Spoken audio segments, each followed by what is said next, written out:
Hello, everybody. Welcome back to Radio Entrepreneurs. Steve Scheer sitting in for Jeffrey Davis, and we have a fantastic interview coming up. Our outside counsel reporter, Peter Myerson, is going to tell us an interesting story today. Peter, welcome. Thanks, Steve. It's great to see you sitting behind the chair, sitting in for the inimitable Jeffrey. Inimitable, exactly. Yes, sir. Inimitable.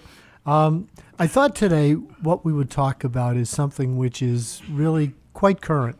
Okay. I want to talk about natural-born citizen and what that means in the context of the current Republican, I guess, and Democratic race.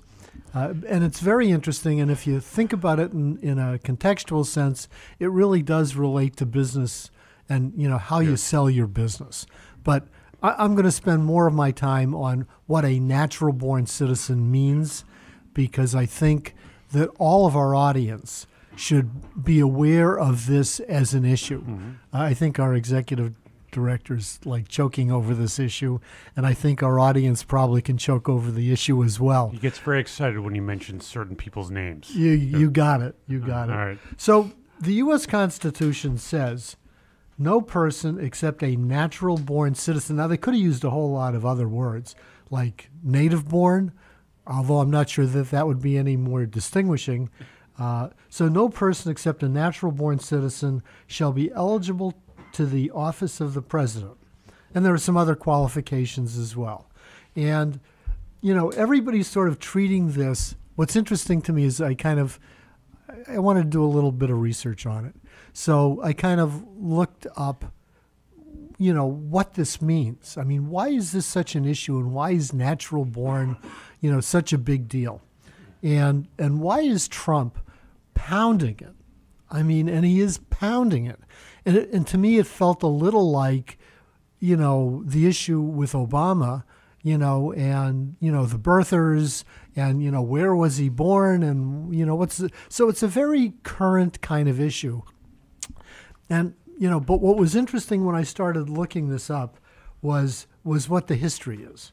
So, this feels like it's something new, but it's really not. Right. And the issue, the fundamental issue is if you're born in the United States, no matter who your parents are, no matter what their nationality, it is clear that you are a citizen of the United States.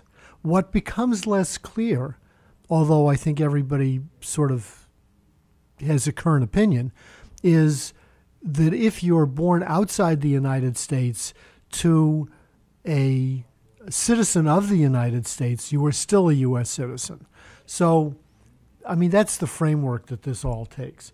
Now, you get into some really interesting issues, and some are really a surprise.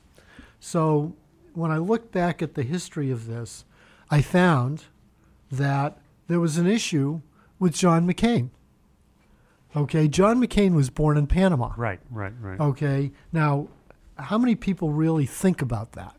That he was born in Panama. He lost the election, so it never became a real issue. But if he'd won, would somebody have brought a lawsuit? Is this a case where you wait until the last minute? Or, should you bring some motion for declaratory relief with the Supreme Court? Why don't they do that?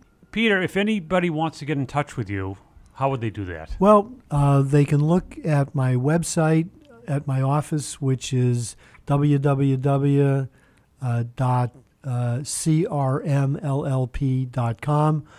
They can call my direct line, which is 617-742-2255, or they can send me an email at pmyerson, single P, Myerson at crmllp.com.